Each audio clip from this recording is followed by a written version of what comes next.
दिल्ली हरियाणा में दहशत फैलाने वाले गिरोह का पर्दाफाश। दिल्ली पुलिस की क्राइम ब्रांच ने गैंगस्टर गुरजंत सिंह उर्फ जनता के आपराधिक नेटवर्क पर बड़ी कार्रवाई करते हुए उसके 8 शॉप शूटर को सहयोगियों को गिरफ्तार किया है। ये गिरोह हाल ही में दिल्ली के आनंद विहार में हुए फायरिंग और फिरौती के मामले में शामिल था। पकड़े गए आरोपियों में शूटर्स, हथियार सप्लायर और लॉजिस्टिक्स सपोर्ट देने वाले लोग शामिल हैं। पुलिस ने इनके पास से 3 अर्ध स्वचालित पिस्तौल, 2 देशी कट्टे, जिंदा कारतूस और 3 मोबाइल फोन बरामद किए हैं। पुलिस के मुताबिक ये सभी आरोपी हरियाणा के विभिन्न जिलों के ताल्लुक रखते हैं और गैंग का नेटवर्क अंबाला और पानीपत से सक्रिय होता है। 8 अप्रैल 2025 को आनंद विहार में एक व्यापारी के घर पर फायरिंग की गई थी। इससे पहले मार्च महीने में उस व्यापारी को एक अंतर्राष्ट्रीय नंबर से कॉल कर 5 करोड़ की फिरौती मांगी गई थी। जांच में पता चला कि इस वारदात के पीछे गैंगस्टर जनता का हाथ है, जो फिलहाल विदेश के गैंग को ऑपरेट कर रहा था।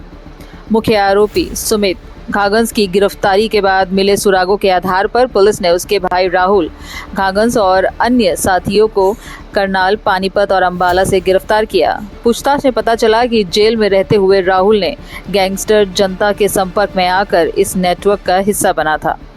आरोपी वारदात को अंजाम देने के लिए हथियारों की सप्लाई चंडीगढ़ से कर रहे थे और फिर दिल्ली में घटनाओं को अंजाम देकर हरियाणा में छिप जाते थे। पुलिस अब गैंगस्टर जनता के विदेश से ऑपरेट होने वाले नेटवर्क की कड़ियों को खंगाल रही है। इस कार्रवाई को डीसीपी क्राइम आदित्य गौतम की निगरानी और एसीपी रमेश लांबा के नेतृत्व में इंस्पेक्टर सत्येंद्र मोहन व उनकी टीम ने अंजाम दिया।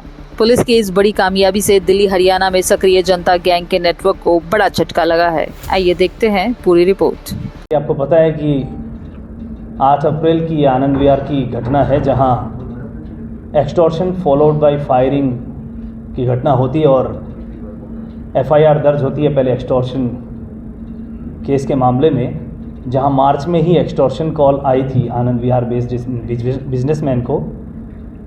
और मार्च में आई एक्सटॉर्शन कॉल के बाद जब अप्रैल में ये फायरिंग की घटना होती है तो फायरिंग की केस भी आनंद विहार थाने में दर्ज होता है।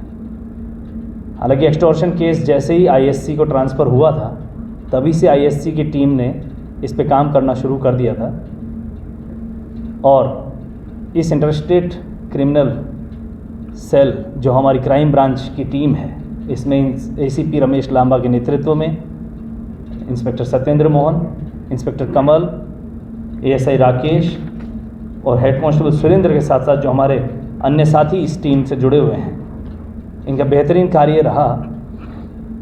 और इन्होंने इसमें ये गौर किया कि जो गैंगस्टर अंबाला पंजाब हरियाणा में इन्फ्लुएंस रख रहा है, उसका मूवमेंट इन्होंने ट्रेस किया।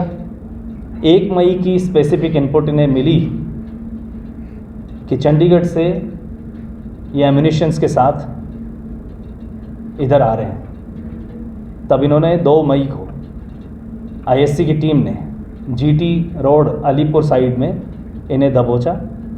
इसमें सुमित गंगास 45 लाइव कार्ट्रिजेस के साथ पकड़ा गया। उसकी सघन पूछताछ पे पता लगा कि राहुल गंगास जो इसका रियल ब्रदर है, उसने यह पूरा प्लान किया था और यह डिलीवरी भी उसी की प्लान में वो डिलीवर करने जा रहा था। उसके 2 अन्य साथी भी थे, रोहित और आशीष, जो चंडीगढ़ से इसके साथ चले थे। उन्हें और बीच रास्ते में छोड़कर दिल्ली अपने जो गंतव्य स्थान था वहाँ तक पहुँचना था इसे। ऐसे में सुमित गंगास के पूछताछ और टेक्निकल और ह्यूमन सर्विलेंस के बेसिस पे आईएससी टीम ने फिर राहुल गंगास, रोहित और आशीष को धर दबोचा। राहुल गंगास जो कि पानीपत जेल में बंद था अटेम्प्ट टू मर्डर केस में, वहीं से